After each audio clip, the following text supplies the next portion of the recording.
ഒരു കാര്യം നമ്മൾ മനസ്സിലാക്കേണ്ടത് എന്താണെന്ന് വെച്ച് കഴിഞ്ഞാൽ ഇതൊന്നെങ്കിൽ ശ്വേതാ മേനോൻ പുറത്തുവിടണം, അതല്ലെങ്കിൽ ഈ ഓഡിയോ ക്ലിപ്പ് ആര് പുറത്തുവിടണം? രമേശ് പിഷാരടി പുറത്തുവിടണം. രമേശ് പിഷാരടിയെ അറിയുന്ന എല്ലാവർക്കും അറിയാം, അതേപോലത്തെ ഒരു വൃത്തികെട്ട പരിപാടിക്ക് രമേശ് പിഷാരടി MLA നിൽക്കാനായിട്ടുള്ള സാധ്യതകൾ വളരെ കുറവാണ്. ഇവിടെ സംഭവിച്ചിരിക്കുന്നത് എന്താണെന്ന് ചോദിച്ചു കഴിഞ്ഞാൽ, ശ്വേതാ മേനോനെ സംബന്ധിച്ചിട്ട് ഇത് ശ്വേതാ മേനോൻ നടത്തിയിരിക്കുന്ന ഒരു കുനിഷ്ട പരിപാടിയാണ്. നിങ്ങൾക്ക് പറയുവാനായിട്ടുള്ള അവസരം ഞങ്ങൾ തരാം എന്ന് പറയുന്ന സമയത്തും ശ്വേതാ മേനോൻ എന്താണ് പൂർണ്ണമായിട്ടും സിനിമാ ആർട്ടിസ്റ്റുകളെ മുഴുവൻ വെല്ലുവിളിക്കുന്ന രീതിയിലുള്ള ഒരു സമീപനമല്ല സ്വീകരിച്ചിട്ടുള്ളത്. അന്ന് വോട്ട് ചെയ്തിരുന്ന പല അംഗങ്ങളും ഇന്ന് ശ്വേതാ മേനോനെ എന്തുകൊണ്ട് പിന്തുണയ്ക്കുന്നില്ല? ശ്വേതാ മേനോൻ AMMA എന്ന സംഘടനയ്ക്കകത്തെ ഒരു കോക്കസിന്റെ ഭാഗമായിട്ട് മാറി. അതാണ് വസ്തുത. അതായത് AMMA സംഘടനയെ സംഘീവൽക്കരിക്കാൻ വേണ്ടിയിട്ട് ശ്വേതാ മേനോൻ നടത്തിയ പരിശ്രമങ്ങളുടെ ഭാഗമായിട്ട് സംഭവങ്ങളാണ് ഇപ്പോൾ നടന്നിട്ടുള്ളത്. അതിനെ അതിശക്തമായിട്ട് എതിർത്തതാരാണ്?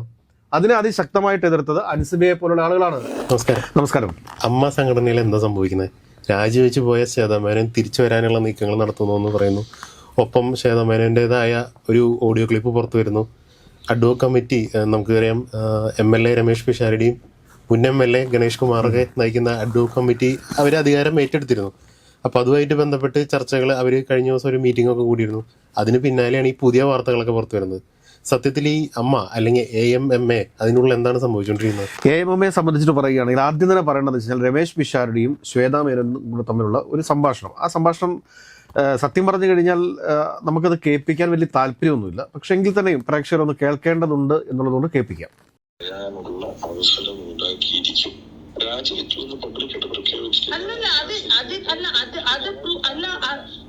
അത് പ്രൂവ് ചെയ്യാൻ എന്റെ അടുത്ത് ഒരുപാട് വീഡിയോസ് ഉണ്ട്. എന്ത് പ്രൂവ് ചെയ്യാൻ? നമ്മുടെ ജനറൽ ബോഡി വീഡിയോസ്. എങ്ങനത്തെ വാക്കുകൾ പറഞ്ഞു എന്ന്.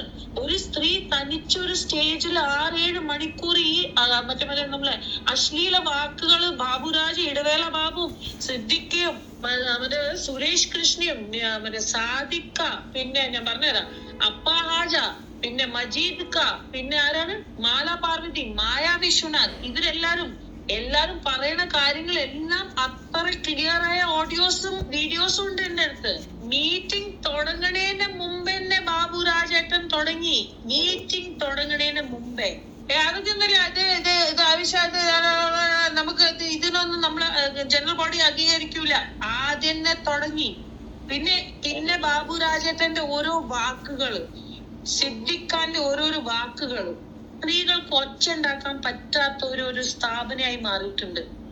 പക്ഷെ ഞാൻ ഇത്രയും ദിവസമായിട്ട് മിണ്ടായിരിക്കുന്നത് പിഷു ഓൺലി ആൻഡ് ഓൺലി ഫോർ അമ്മ അസോസിയേഷൻ. ശരി, പറയുന്ന കാര്യം നമ്മളൊരു സോഷ്യലി ഡൈവേർട്ട് ചെയ്തു. സ്ത്രീകൾക്ക് മിണ്ടാൻ പറ്റുമെന്ന് ചോദിക്കുന്ന സ്ഥലത്ത് ഉണ്ടാകുന്ന സ്ത്രീകളായി പോയി. നമ്മുടെ വീട്ടിൽ ആലോചിക്കണം.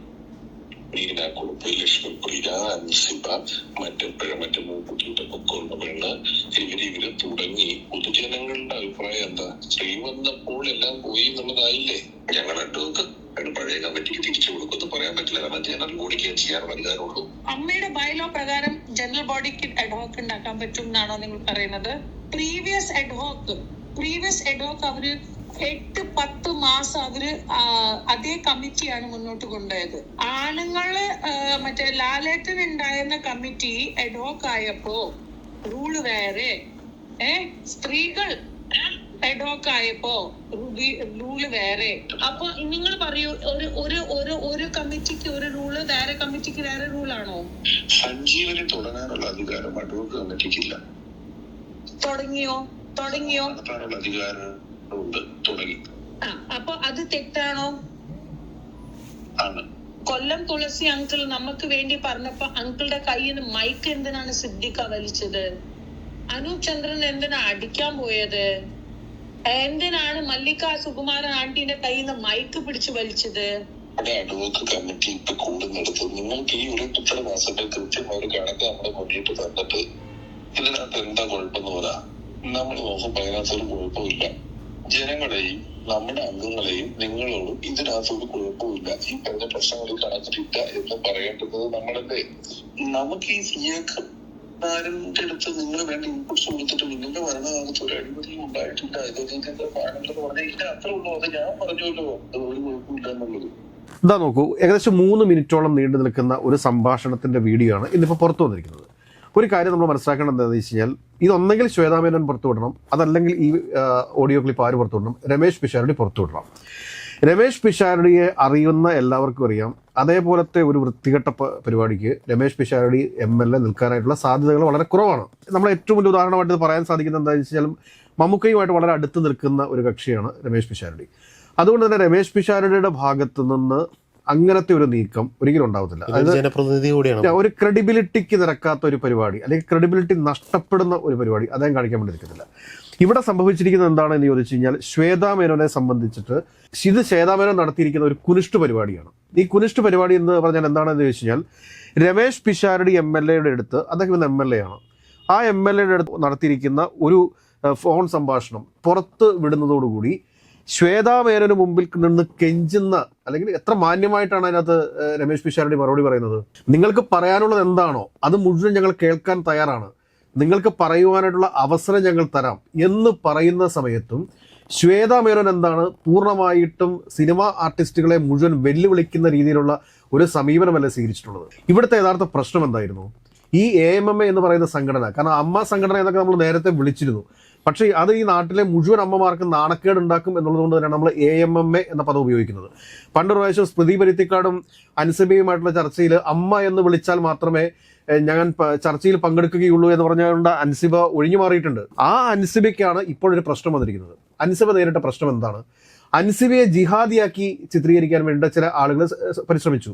അതുകൂടാണ്ട് ഈ അൻസിബയ്ക്കെതിരെ അവിഖ്യാതി പറഞ്ഞ് ഉണ്ടാക്കാൻ വേണ്ടിയിട്ട് ഒരു വിഭാഗം ആളുകൾ ശ്രമിച്ചു. ഒരു വിഭാഗം ആളുകളല്ല, ഈ പറഞ്ഞ നിലവിലത്തെ അമ്മയുടെ എക്സിക്യൂട്ടീവ് അംഗങ്ങളിൽ ചിലരെ തയ്യാറായി. അതിനെതിരെ അതിശക്തമായ പ്രതികരണവുമായിട്ട് അൻസിബ രംഗത്ത് വരുന്നു. അൻസിബയ്ക്ക് മുമ്പിൽ പിടിച്ചു നിൽക്കാനായിട്ട് ആർക്ക് സാധിക്കുന്നില്ല? ടിനി ടോം ഉൾപ്പെടെയുള്ള ആളുകൾക്ക് സാധിക്കുന്നില്ല. ടിനി ടോമിനെതിരെ അൻസിബ പോലീസിൽ പരാതി കൊടുക്കുന്നു. പോലീസ് ആ പരാതി എടുക്കാതെ വരുന്നു. ആദ്യത്തെ പരാതി പോലീസിലേക്കല്ല പോയത്, ആദ്യത്തെ പരാതി പോകുന്നത് അമ്മയുടെ AMMA പ്രസിഡന്റ് എന്നുള്ള രീതിയിൽ ശ്വേതാ മേനോനാണ്.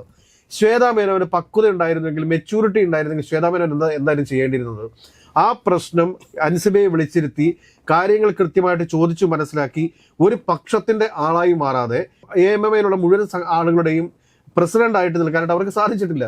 ഒരു കാര്യം നമ്മൾ മനസ്സിലാക്കുക, കഴിഞ്ഞ പ്രാവശ്യം ഒരു വർഷങ്ങൾക്ക് മുമ്പാണ് ശ്വേതാ മേനോൻ ദേവനെ പരാജയപ്പെടുത്തിക്കൊണ്ട് അമ്മയുടെ പ്രസിഡന്റ് സ്ഥാനത്തേക്ക് വരുന്നത്. അന്ന് വോട്ട് ചെയ്തിരുന്ന പല അംഗങ്ങളും ഇന്ന് ശ്വേതാ മേനോനെ എന്തുകൊണ്ട് പിന്തുണയ്ക്കുന്നില്ല?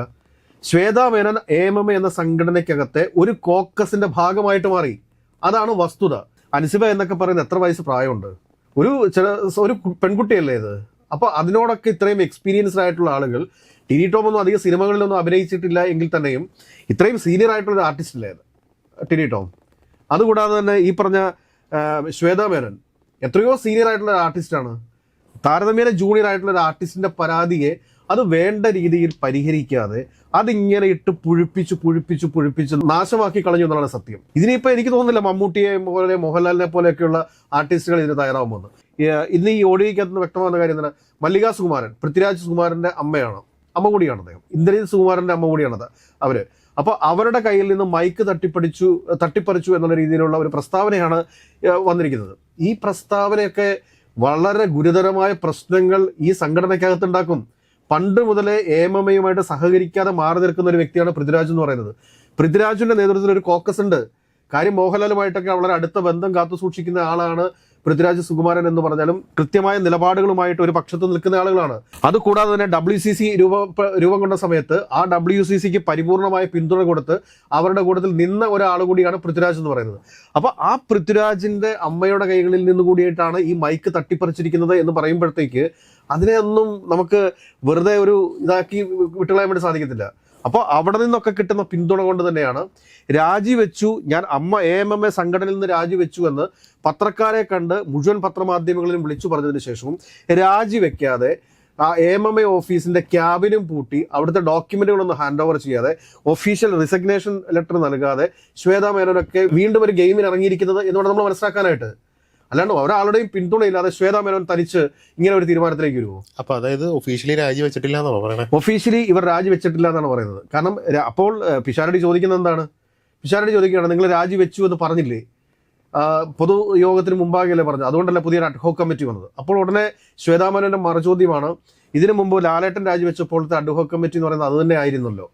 അതായത് നിലവിലത്തെ അന്നത്തെ ഭരണസമിതിയുടെ അഡ്ഹോക്കായിട്ട് നിലനിർത്തുകയായിരുന്നു. പിന്നെ എന്താ ഇവിടെ മാത്രം പുതിയതായിട്ട് ഒരു അഡ്ഹോക് കമ്മിറ്റി തിരഞ്ഞെടുത്തത്? അങ്ങനെ ഒരു അഡ്ഹോക് കമ്മിറ്റി തിരഞ്ഞെടുക്കാൻ വേണ്ടിയിട്ട് ഈ ഒരു AMMയുടെ പൊതുയോഗത്തിന് അവകാശമുണ്ടോ, അങ്ങനെ അവരുടെ ഭരണഘടനയിൽ പറഞ്ഞിട്ടുണ്ടോ എന്നൊക്കെയാണ് ചോദിക്കുന്നത്. ഇതെന്താണ് കാര്യമെന്ന് ചോദിച്ചു കഴിഞ്ഞാൽ മലയാള സിനിമയിലെ ഇപ്പോൾ നടന്നുകൊണ്ടിരിക്കുന്ന സെലിബ്രിറ്റീസിന്റെ ഒരു പ്രകടനങ്ങളാണ്. ഇങ്ങനെ സെലിബ്രിറ്റി സ്റ്റാറ്റസുമായിട്ട് നിൽക്കുന്ന കുറേ ആളുകൾ ഇവരെ ഞാൻ പറയുന്നുള്ളൂ ഈ AMM സംഘടനയ്ക്കകത്ത് ചില കർശനമായിട്ടുള്ള ചില ഉപാധികളോടുകൂടി മാത്രമേ മെമ്പർഷിപ്പ് നൽകാൻ പാടുള്ളൂ. ഏറ്റവും കുറഞ്ഞ ഒരു 25 സിനിമകളിലെങ്കിലും അഭിനയിച്ചിരിക്കണം. അത് ഒരു അത്യാവശ്യമൊക്കെ ഒരു സ്റ്റാൻഡേർഡ് മെയിൻറ്റെയിൻ ചെയ്യുന്ന ആളുകളെ കൂട്ടിയിട്ട് വേണം ഇതുപോലെയുള്ള സംഘടനകൾ രൂപീകരിക്കാനും അതോടൊപ്പം തന്നെ ആ സംഘടനയുടെ പ്രവർത്തനം മുൻപോട്ട് പോകാനായിട്ടും. ഇത് സ്റ്റാൻഡേർഡ് എന്ന് പറഞ്ഞു കഴിഞ്ഞാൽ നിറമോ അല്ലെങ്കിൽ പണമോ അല്ലെങ്കിൽ മറ്റൊന്നുമല്ല. കാരണം അവർ നല്ലൊരു ആക്ടറാണോ, അവർ ഒരു സംഘടനയ്ക്ക് വിധേയപ്പെട്ട് പ്രവർത്തിക്കുമോ, ഇങ്ങനെയൊക്കെയുള്ള കാര്യങ്ങൾ നോക്കേണ്ടത്. ഇതിപ്പോൾ എന്താണ് നോക്കൂ, ലക്ഷ്മി പ്രിയൊക്കെ കിടന്ന് പറയുന്ന വർത്തമാനം നോക്കൂ, എന്താണ് പറയുന്നത്? ഈ പറയുന്നത് മുഴുവൻ ഈ പൊതുസമൂഹം കേട്ടുകൊണ്ടിരിക്കുകയല്ലേ. അതിനുശേഷം പിന്നീട് നാളെ ഇവർക്കൊക്കെ ആരെങ്കിലും സിനിമ കൊടുക്കുമോ? ഇവരുടെയൊക്കെ സിനിമ വന്നു കഴിഞ്ഞാൽ ആരെങ്കിലും കാണുമോ? ഇതൊന്നും മനസ്സിലാക്കേണ്ടത്. വെറുതെ അങ്ങോട്ട് കിടന്ന് എന്തൊക്കെയോ പറഞ്ഞുകൊണ്ടിരിക്കുകയാണ്. ശ്വേതാ മേനോനെതിരെ ഉയർന്നു വന്നിരുന്ന ആരോപണം എന്താണ്? 2020 വേണ്ടിയിട്ട് സ്ഥാനാർത്ഥികളെ റിക്രൂട്ട് ചെയ്യാൻ വേണ്ടിയിട്ട് ശ്വേതാ മേനോൻ ഒട്ടുമിക്ക ആർട്ടിസ്റ്റുകളെ സമീപിച്ചിരുന്നു. അല്ലെങ്കിൽ BJPക്ക് വേണ്ടിയിട്ട് സ്ഥാനാർത്ഥികളെ കണ്ടെത്താൻ വേണ്ടിയിട്ട് ശ്വേതാ മേനോൻ പരിശ്രമിച്ചിരുന്നു. അതായത് AMM സംഘടനയെ സംഘീവൽക്കരിക്കാൻ വേണ്ടിയിട്ട് ശ്വേതാ മേനോൻ നടത്തിയ പരിശ്രമങ്ങളുടെ ഭാഗമായിട്ട് സംഭവങ്ങളാണ് ഇപ്പോൾ നടന്നിട്ടുള്ളത്. അതിനെ അതിശക്തമായിട്ട് എതിർത്തതാരാണ്? അതിനെ അതിശക്തമായിട്ട് എതിർത്തത് അൻസിബയെ പോലുള്ള ആളുകളാണ്. അതുകൊണ്ട് തന്നെയാണ് അൻസിബയുടെ പക്ഷത്ത് ന്യായമുണ്ട് എന്ന് കണ്ടതുകൊണ്ട് തന്നെയാണ് ഭൂരിഭാഗം വരുന്ന ആളുകളും ബഹുഭൂരിപക്ഷം ആളുകളും അൻസിബയോടൊപ്പം നിലകൊള്ളാൻ വേണ്ടി തീരുമാനിച്ചത്. അതിൽ നിന്ന് വ്യത്യസ്തമായിട്ട് അനൂപ് ചന്ദ്രനെ കുറിച്ച് പറയുന്നുണ്ട്. അതുകൂടാണ്ട് കൊല്ലം തുളസിയെ കുറിച്ച് പറയുന്നുണ്ട്. ഈ കൊല്ലം തുളസിക്കൊക്കെ വെളിവും ബോധമുണ്ടോ എന്നുള്ള കാര്യം തന്നെ നമുക്ക് സംശയത്തിന് നിഴലിൽ നിൽക്കുന്ന കാര്യമല്ലേ. അനൂപ് ചന്ദ്രനെ സംബന്ധിച്ചിട്ട് എപ്പോഴും വ്യത്യസ്തമായ അഭിപ്രായങ്ങൾ പറഞ്ഞുകൊണ്ടിരിക്കുന്ന ഒരു വ്യക്തിയാണ് അനൂപ് ചന്ദ്രൻ. അതായത് അദ്ദേഹം പറഞ്ഞുകൊള്ളട്ടെ, അതിനകത്തൊന്നും വ്യത്യസ്ത അഭിപ്രായം. പക്ഷെ അവരുടെ കയ്യിൽ മൈക്ക് തട്ടിപ്പറിച്ചു എന്നുള്ളത് ഗുരുതരമായ ഒരു ആരോപണമാണ്. അതിനെ നിസ്സാരവൽക്കരിക്കാനും പറ്റത്തില്ല. ഏതൊക്കെയാലും AMM സത്യം പറഞ്ഞു കഴിഞ്ഞാൽ കേരളത്തിലെ പൊതുസമൂഹത്തിന് ഒരു വലിയ നാറ്റക്കേസായിട്ട് മാറിക്കൊണ്ടിരിക്കുകയാണ്. ഇതിനകത്ത് പിഷാരടിയുടെ ഭാഗത്ത് ന്യായം തന്നെയാണുള്ളത്. ഇനി ആരാണോ ഈ പറഞ്ഞ ഓഡിയോ ക്ലിപ്പ് പുറത്തു വിട്ടിരിക്കുന്നത് അവര് സ്വന്തമായിട്ട് അവരുടെ ക്രെഡിബിലിറ്റി നശിപ്പിച്ചിരിക്കുന്നു എന്നാണ് ഞാൻ പറയാനുള്ളത്. കാരണം KB ഗണേഷ് കുമാറും പിഷാരടിയും കൂടി എങ്ങനെ ഈ പ്രശ്നം ഒന്ന് അവസാനിപ്പിക്കാൻ വേണ്ടിയിട്ടുള്ള പരിശ്രമങ്ങളാണ് നടത്തിക്കൊണ്ടിരിക്കുന്നത്. ആ പരിശ്രമങ്ങൾ നടത്തുന്നതിനിടയിലാണ് ഇതുപോലെ വിശ്വസിച്ച് പരസ്പരം രണ്ടാളുകൾക്ക് ഫോൺ ചെയ്യാൻ സാധിക്കില്ല എന്ന് പറയുമ്പോഴത്തേക്ക് ഒന്ന് ആലോചിച്ച് നോക്കൂ. ഇത് ആരാണ് ഈ ഫോൺ പുറത്തുവിട്ടതെങ്കിലും അയാൾ ശരിക്കും വില്ലനാണ് എന്ന കാര്യത്തിൽ യാതൊരുവിധ സംശയവുമില്ല. അത് പിഷാരടി ആവാനായിട്ടുള്ള സാധ്യത കുറവാണ് എന്നാണ് ഞാൻ മനസ്സിലാക്കുന്നത്. കാരണം പിഷാരടി അറിയാവുന്ന പലരോടും ചോദിക്കുമ്പോഴത്തേക്ക് അങ്ങനത്തെ ഒരു പണിക്ക് പിഷാരടി നിൽക്കില്ല എന്ന് തന്നെയാണ് പറഞ്ഞേക്കുന്നത്. അതുകൊണ്ട് ഇതിനകത്ത് വില്ലനാണോ വില്ലത്തിയാണോ എന്ന് വരും ദിവസങ്ങളിൽ തന്നെ അയക്കാനും പുറം ലോകത്തിന് അറിയാൻ വേണ്ടി സാധിക്കും.